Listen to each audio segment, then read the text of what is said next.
Dalam persidangan yang menghadirkan Putri Chandrawati sebagai saksi untuk terdakwa Barada Richard Eliezer, Ricky Rizal dan Kuat Maruf, jaksa menyinggung soal hubungan romantis istri Sambo dengan almarhum Brigadir Yosua. Jaksa awalnya menanyakan hubungan antara Putri dan Brigadir Yosua. Putri lalu menjawab jika Yosua adalah drivernya dan sudah dianggap seperti anak sendiri. Jaksa kemudian mengungkit soal apakah Putri pernah dites menggunakan lie detector dan pertanyaan apa yang kala itu ditanyakan. Karena Putri menjawab lupa, jaksa penuntut umum kemudian membacakan ulang isi pertanyaan lie detector tersebut. Apakah Anda berselingkuh dengan Yosua? Apakah hubungan Anda dengan Yosua selama di Magelang? Ucap jaksa mengutip pertanyaan dalam BAP Putri. Putri menjawab tidak. Jaksa kembali bertanya apakah istri Sambo itu tahu hasil dari alat pendeteksi kebohongan tersebut. Jaksa kemudian melanjutkan jika hasil dari lie detector adalah Putri Chandrawati berbohong. Pelecehan seksual jadi motif penembakan terhadap Brigadir Yosua pada 8 Juli 2022. Setelah Putri mengaku mendapat pelecehan hingga diperkosa oleh Yosua di Magelang. Hingga kini tak ada yang tahu kejadian apa yang sebenarnya terjadi. Namun dalam kesaksian Barada Richard Eliezer sebelumnya, ia melihat Brigadir Yosua ribut dengan Kuat Maruf di luar kamar Putri Chandrawati sehari sebelum kejadian penembakan. Sayangnya Kuat Maruf pun sampai saat ini mengaku tidak mengetahui apakah terjadi pelecehan atau tidak.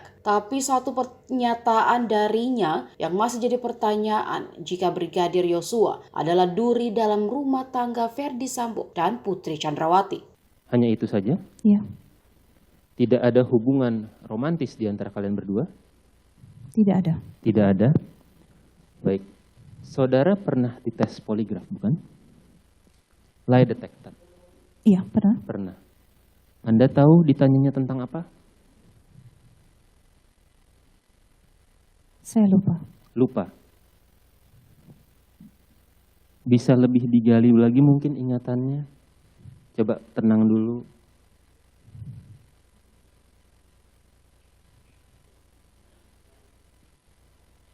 Waktu itu banyak pertanyaan, saya lupa. Banyak pertanyaan. Baik. Saya coba ingatkan pada saudara di sini pertanyaan-pertanyaan dari poligraf. Untuk yang poligraf, kita panggil ahlinya. Karena saksi tidak ingat, Bapak kami akan bacakan pertanyaannya. Baik, silakan. Dalam pertanyaan, apakah Anda berselingkuh dengan Joshua? Apakah Anda berselingkuh dengan Joshua di Magelang? Dan apakah Anda berselingkuh dengan Joshua selama di Magelang? Pada saat itu Anda menjawab apa? Tidak. Tidak. Anda tahu hasil jawabannya? Tidak. Tidak tahu juga. Tidak ada yang memberitahu kepada saudara. Tidak. Di sini Anda diindikasi berbohong. Bagaimana dengan ini? Saya tidak tahu.